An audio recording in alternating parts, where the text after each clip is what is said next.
वीर सज्ज थे युद्ध को, बिगुल युद्ध के थे बज चुके, धनुष करों में शोभा पाते थे, योद्धाओं के कांधे पर तरकश थे सज चुके। दुर्योधन जिज्ञासु था, सैन्य बल जानने का विचार था, पितामह भीष्म से किया उसने विचित्र सा सवाल था, यदि आप प्रण कुछ ऐसा कर जाओ, तरकश कांधे पर धरकर युद्ध में पांडव सेना के भक्षक बन जाओ, कितना समय लगेगा पितामह समस्त पांडव सेना के संहार को? अरे कितने समय में सजाओगे मेरे कंठ पर विजय श्री के पावन हार को? थे धीर वीर गंभीर भीष्म चित में मंथन कुछ करते हैं, बोले सभी वीर हैं मौजूद यहाँ, कहाँ कभी ये शंखनाद से डरते हैं, पर फिर भी जो मैं मन में ठानूं, तरकश को खुद के अनंत मानूं, शत्रु पर बारंबार प्रहार करूं, प्रतिदिन पांडव सेना का संहार करूं, वीरों की प्रचंड देहों को काल का मुख बन खा लूंगा, 1 मास का बस वक्त चाहिए, पांडव सेना का अंत मैं कर डालूंगा। अरे वीर पराक्रमी पितामह के शब्दों पर किसी को ना संदेह लगा, गुरु द्रोण से भी उसी प्रश्न का सुयोधन को एकमात्र ये ध्येय लगा। अरे गुरु द्रोण के भी वही शब्द थे, शस्त्र उठा रण में रुद्र की भांति रण चंडी को मैं उतारूंगा, 1 माह के वक्त में ही पांडव सेना को मैं मौत के घाट उतारूंगा। इसी प्रश्न पर कृपाचार्य का मत तनिक भिन्न सा आता है, युद्ध कला में निपुण हूं मैं भी, किंतु रण कौशल द्रोण भीष्म से कुछ कमतर सा रह जाता है। अरे यदि पांडव सेना की बात करो तो मैं भी उनको अवश्य हराऊंगा, 2 मास के वक्त में पांडु पुत्रों की सारी सेना मार गिराऊंगा। अरे अश्वत्थामा भी क्रोध में भरकर बोले, कालगति लाऊं शत्रु पर शस्त्र संधान जब ही मैं करता हूं, मात्र 10 दिनों के भीतर ही पांडव सेना का संहार करने की प्रतिज्ञा आज मैं करता हूं। इतने में अंगराज कर्ण आए, हृदय भाव उनके भी यहां पर डोल उठे। अरे डींगे मारने से लाचार तो पहले से थे, राधेय रोमांचित होकर बोल उठे, कोई मुझसा नहीं यहाँ पर सामर्थ्य अतुलित मैं भी रखता हूँ, केवल 5 दिवस में पांडव सेना मर्दन की क्षमता मैं भी रखता हूँ। ये शब्द सुनकर अंगराज के गंगा पुत्र के अधरों के भाव डोल से जाते हैं, ठहाका लहराकर हंसते हैं जोर से, स्वयं को रोक नहीं वो पाते हैं, जो शब्द बाण फिर निकले भीष्म मुख से, अंगराज लज्जित से हो जाते हैं। आगे सुनो बंधु किस भांति भीष्म अंगराज की शौर्य गाथा सुनाते हैं।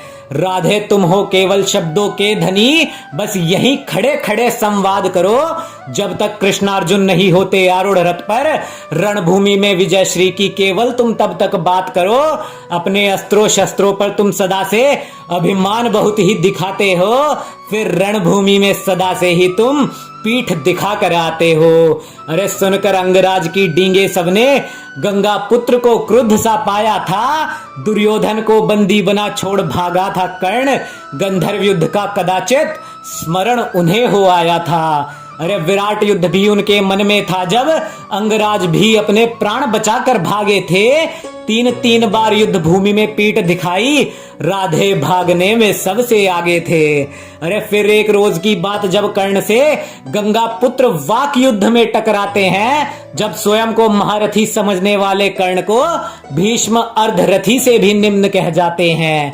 भीष्म कहें, सुनो दुर्योधन, ये जो कर्ण है सखा तुम्हारा, सदा तुम्हें पांडवों के खिलाफ ये भड़काता है, ये कटुभाषी और आत्म प्रशंसी केवल तुम्हारे आश्रय से इतना ऊंचा चढ़ जाता है। ये मूर्ख अपने कवच कुंडलों से भी अब तो हीन होकर आया है, दूसरों के प्रति घृणा का भाव रखने वाला ये धूर्त मेरी दृष्टि में अब अर्धरथी रह पाया है। अरे कवच कुंडलों से हीन सा होकर ये अभिमानी काल के मुख में जाएगा, अर्जुन सम्मुख आकर रणभूमि में मूर्ख जीवित नहीं बच पाएगा। गुरु द्रोण भी बोले, हे दुर्योधन, ये कर्ण घमंड दिखाकर युद्ध से पहले सदा ही दावे बड़े बड़े कर जाता है, पर यह भी मिथ्या नहीं, सदा ही रणभूमि में पीठ दिखाकर भागता नजर ये आता है। इन्हीं कारणों से मेरी दृष्टि में भी ये अर्धरथी कहलाने योग्य रह जाता है।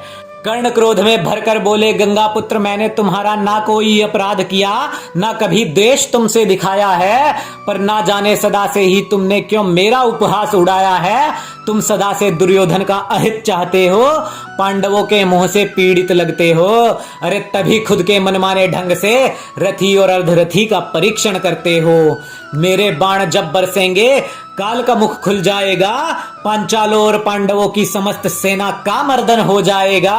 अरे वृद्ध भीष्म की ना बात सुनो, ये कुछ भी कहता जाता है, वृद्धावस्था में भी बुद्धि को खोकर बूढ़ा भी बालक की भांति रह जाता है। अरे उसी प्रकार ये भीष्म भी न जाने किस मद में ऐठे हैं, वृद्ध होने के कारण ही ये भी मंद बुद्धि हो बैठे हैं। अरे सेनापति ही विजयश्री के सारे यश को पाता है, तुम ही कहो सैनिकों के हिस्से कब कौन सा विजयश्री का अतुलित यश रह जाता है। दुर्योधन तुम्हारी सेना से अवश्य ही मैं अतुलित शौर्य दिखलाऊंगा, लेकिन केवल भीष्म की मृत्यु होने पर ही मैं युद्ध भूमि में जाऊंगा। भीष्म बोले, खुद को श्रेष्ठ समझने वाले तनिक स्वप्न लोक से बाहर आओ। सदा से ही युद्ध में मैंने शौर्य दिखाया, शौर्य मुझे ना सिखलाओ। गुरु परशुराम ने भी मुझ पर बाण विध्वंसक चलाए हैं, उनसे भी कुछ नहीं बिगड़ा मेरा, और तुम जैसे मुझे युद्ध सिखाने आए हैं। अरे अर्जुन से विजय के लिए तो तुम वासवी शक्ति मांग कर आए हो, भागते दिखे हो सदा रण क्षेत्र से। जब जब अर्जुन से टकराए हो, दुर्मते जब अर्जुन समक्ष तू कुरुक्षेत्र की रणभूमि में आएगा, मैं भी देखता हूं क्या पीठ दिखाकर अब की तू बच पाएगा। अरे जो स्वप्न राधे तुम देख रहे हो वो ना कभी सकल होगा। अरे धूर्तता से भरा है आज तुम्हारा, दयनीय तुम्हारा कल होगा, दयनीय तुम्हारा कल होगा। अरे ग्रंथों से जिसने जाना इतिहास को, असली वीरता को समझ वही बस पाते हैं, क्योंकि आज तो धारावाहिकों में कर्ण को कृष्ण से भी ऊंचा दिखाते हैं। आजकल के कुछ वरिष्ठ कवि भी न जाने बिना पढ़े महाभारत जान कैसे जाते हैं, न जाने धारावाहिकों के कौन से मन गढ़ंत किस्से बिना विचारे सुनाने से ना थम पाते हैं। इतिहास को नोच नोच कर खाने वाले ना तुम कोई गिद्ध बनो। अरे महाभारत गौरवशाली इतिहास है हमारा, मिथ्या ना इसे यूं सिद्ध करो, मिथ्या ना इसे यूं सिद्ध करो।